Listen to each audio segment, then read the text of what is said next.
Welcome back. Today, I want to try to answer the question that a lot of people have coming into these midterms, and that's how many Justice Democrats are going to be serving in the House of Representatives. We have three different categories here: solid, toss-up, long shot, and we're going to list these 26 candidates in one of those categories. Solid being obviously almost 100% to go on and win. Toss-up being races that are probably going to be within about 10 percentage points one way or the other between the Justice Democrat candidate and the Republican they go against. And then the long shots being the ones that are in very red districts, uphill battle, and a situation where they're highly unlikely to win those respective races as well. So we're going to do this by basically looking at the percentage chances that are given by 538's classic model, which is one of my favorite models to use. They look at not just the polls, but also fundraising, past voting results in the district, as well as historical trends. And we're going to use that to list these candidates in their respective areas. And the reason why it's so important for the Justice Democrats for the progressive cause is the more people that they can get to form a caucus, the more likely that they're obviously going to be at affecting legislation, especially if those Democrats go on and get a slight majority, for instance, and you have a group of maybe 10 or so progressive, very progressive candidates that are able to win and form a caucus. And all of a sudden, those are the votes you need as a Democratic legislator to get something over that 50% margin if you're not getting any help from the Republicans. So all of a sudden you have to cater a little bit to what the progressives want, kind of like what the Republicans have to do with the Freedom Caucus on their side. So going to just start right away here, going to Arizona's 3rd Congressional District with incumbent Raul Grijalva.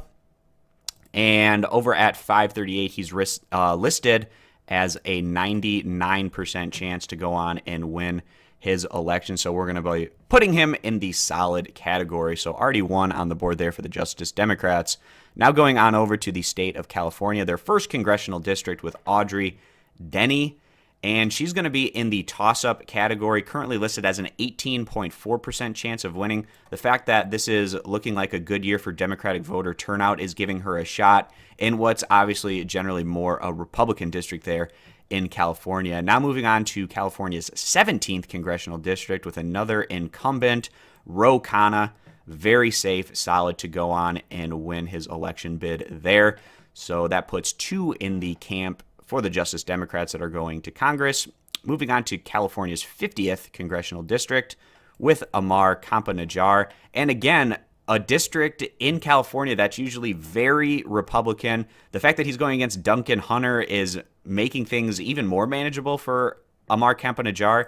And 538 has this listed with him having an 18.2% chance of winning. Not sure if I mentioned this, but they have 18.4% chance for Audrey Denney's chance. I actually think Campa-Najjar has better than this particular percentage because of all of the controversies that are facing Duncan Hunter right now. That's really opening up the door for the Justice Democrats in this district. And Campa-Najjar, he had a really tough primary to go against. He's had a lot of unfair slander thrown against him. He's been able to get through that up to this point. And again, going to be trying to flip this, what is a consistently Republican district. So now moving on to Colorado's 5th Congressional District with Stephany Rose Spalding. And this is going to be in the long shot category. And there's going to be a lot of these that are in the long shot category. And part of the reason that the Justice Democrats are able to win a lot of these primaries is they either don't go against anyone because the establishment Democrats don't put in the resources because they don't think they can win these races. But the progressives, at this point in their early history, they've shown that they don't care how long the odds are. They're going to try to win any kind of district that they possibly can. They feel like they can flip red voters, especially if they bring them a progressive message over the course of time. So that's why it's important to get these type of candidates in these very red districts so that you can expose these type of voters to that type of message if you're trying to get them over the course of time to try to come over to your side. So now moving on over to Florida's 8th Congressional District with Sanjay Patel. And before I throw him down on this map, Stephany Rose Spalding, I'm not sure if I mentioned it, just a 2.2% chance listed by 538 to win that one. So now going over to Florida's 8th Congressional District with Sanjay Patel, a 1.7% chance of winning this race. So he's also going to be in that long shot category. And then moving on over to Georgia's 1st Congressional District with Lisa Ring. And she's just listed as a 0.3% chance of winning her race, so we're going to put her in the long shot category. And then Kansas's 3rd congressional district, James Thompson, we're going to put him in the toss-up range, which is actually impressive in itself because this is Koch brother territory. James Thompson in the special election got it really close, and now he's had quite a bit of time to campaign. So this could be a really interesting race there. They have a 20% chance right now listed for Thompson to win this one. That's definitely going to be one that I'm keeping my eye on as we head to these midterm elections and on election day. So now moving to Massachusetts' 7th congressional district with Ayanna Pressley, and she has a 100% chance of winning this one. It's uncontested, a very progressive district there in Massachusetts' 7th. So that's going to be another Justice Democrat that's going to go on and win. Now moving on over to the state of Michigan, where we have the 1st congressional district with Matt Morgan. He wasn't on the ballot going into the primaries because a situation where he didn't use his home address, he used a P.O. box, and I believe it was a vote of 2-1 where the Republicans sided against him and not putting his name on the ballot, even though he had all of the signatures required to get on the ballot. But then it was a situation where he needed maybe about 4,000 to 5,000 write-in votes, so you're thinking, well, it's going to be really hard to get that many write-in votes. I think he ended up getting over 30,000 write-in votes, so extremely impressive stuff there for a candidate that wasn't even on the ballot to get that many write-in votes. But the 1st congressional district of Michigan is generally Republican, but not completely out of the realm of possibility for the Democrats. Matt Morgan listed as a 19.4% chance of winning that one. So very similar to James Thompson's chances of winning the 3rd congressional district of Kansas. Now moving to the district that I currently live in and have lived in for the majority of my life, and that's Michigan's 2nd congressional district with Rob Davidson, who's a tremendous candidate. And just from anecdotal evidence of me driving around the district that I live in, I actually haven't seen any signs for Bill Huizenga, but I live in an area that isn't quite as Republican as some of the other portions of my district. But not seeing a ton of Huizenga signs, I actually see quite a bit of Rob Davidson signs, including the sign that I have in my own front yard. A great candidate. He's an emergency room physician. And this is probably going to be the closest election that I've ever seen in my lifetime in Michigan's 2nd congressional district, which is extremely conservative. But right now, 538 listing Rob Davidson as just a 5.9% chance of winning. So in terms of the long shots, he's definitely a bit closer to the toss-up range than some of these other candidates. But again, in a district that is so historically Republican and with an incumbent on the Republican side who has the financial backing from the DeVos family, of course, Betsy DeVos being the education secretary, also Eric Prince, and the Prince money as well being behind Huizenga. There's just a lot of big money interests in this district that have conservative ties that make it even easier for Huizenga to try to win this race. But again, unfortunately, Rob Davidson, I have to put him in the long shot category. But if he was able to win this one, that would be extremely surprising. But it's likely to be a lot closer than any race that I've seen in my lifetime in this district. So now moving on to Michigan's 13th congressional district. And Rashida Tlaib.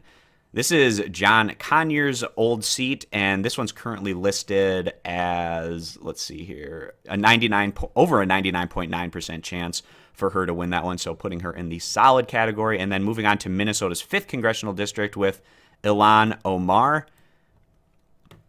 And this is Keith Ellison's old seat, very progressive district. Ilhan Omar is going to win that one. She's also listed as over a 99.9% chance of winning. Now moving on to a long shot, and that's Missouri's 7th congressional district with Jamie Schoolcraft. It's actually a district that I used to live in back when I was in college, lived in it for about 5 years.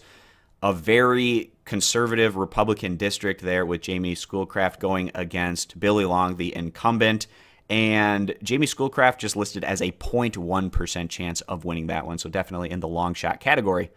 Moving on over to Nebraska's 2nd congressional district with Kara Eastman, I'm not exactly sure how she pronounces it. This is going to be in the toss-up category, but a lot of these toss-ups, we've had more in about that 20% range of their chances of winning.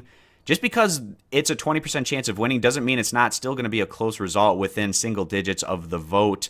But Kara Eastman's actually above a 50% chance here, listed as a 62% chance currently in that Nebraska's 2nd congressional district. She did a great job of getting past the establishment Democrats in her primary right at the end there, able to come through with just enough votes and looking pretty good right now as she tries to claim this seat for the Democrats. Now moving on out to New York's 14th congressional district with Alexandria Ocasio-Cortez. Maybe you've heard of her, maybe not. Kidding on that one. Definitely gotten a lot of national recognition, and she's kind of one of the biggest faces, obviously, of these Justice Democrat candidates, certainly, and she's listed as over a 99.9% chance of winning. Now moving on over to Pennsylvania's 11th congressional district with Jess King, and this one's listed as a 6.8% chance, so kind of more in that Rob Davidson ballpark, where it's not a complete impossibility, but still in the long shot category.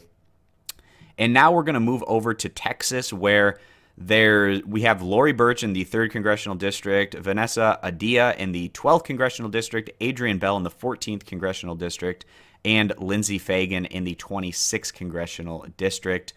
All of these races are listed as being around about a 1% chance for the Justice Democrats to win these respective races. So we're just going to group all of these Texas women together in this long shot category here.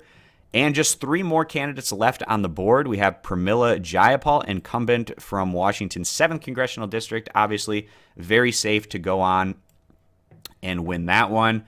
We have Washington's 9th Congressional District, where we actually have 2 Democrats running against each other, because in that jungle primary, it was Sarah Smith was able to get 2nd place.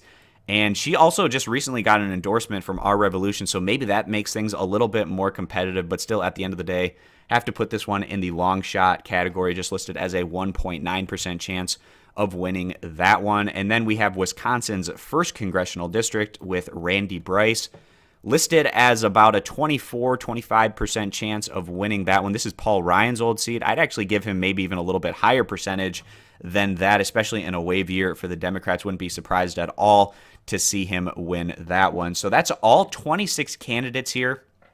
We have 7 that are in the solid category, so you already know right a minimum that the Justice Democrats are going to have 7 candidates in the House of Representatives to form a caucus. On top of that, the toss-up seats that we have 6, and then the long shot candidates we have 11. So in terms of, if I had to put an over-under on how many Justice Democrats there are going to be in the House of Representatives, I'd probably say about 10. In terms of these toss-up ones, the ones that I think have really decent shots at winning, Kari Eastman, Randy Bryce, for sure have really good chances. And then maybe slightly behind that, Ammar Campa-Najjar. And then one slight step behind that, I would put James Thompson, Matt Morgan, and Audrey Denney. But still, all of those candidates have a legitimate shot at winning. So the higher end that we could possibly see, if they're able to win all of the toss-up scenarios, then you'd have 13 candidates. And then in terms of the long shots, the only ones in the long shot area that I'd give them even somewhat of a chance is Rob Davidson and Jess King, maybe Sarah Smith, but that's maybe kind of pushing it a little.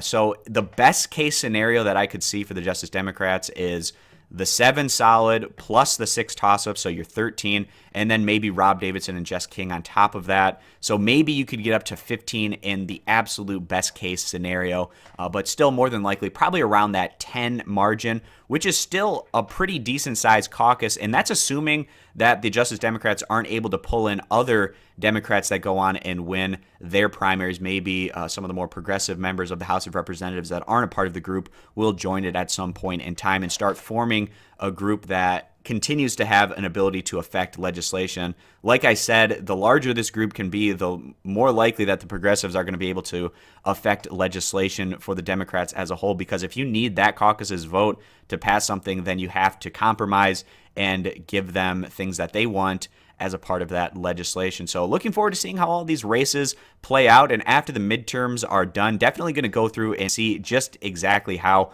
all of these Justice Democrats were able to perform in their respective contests. So thanks, guys, for stopping on in. Subscribe for more, and I hope to see you back here for future videos.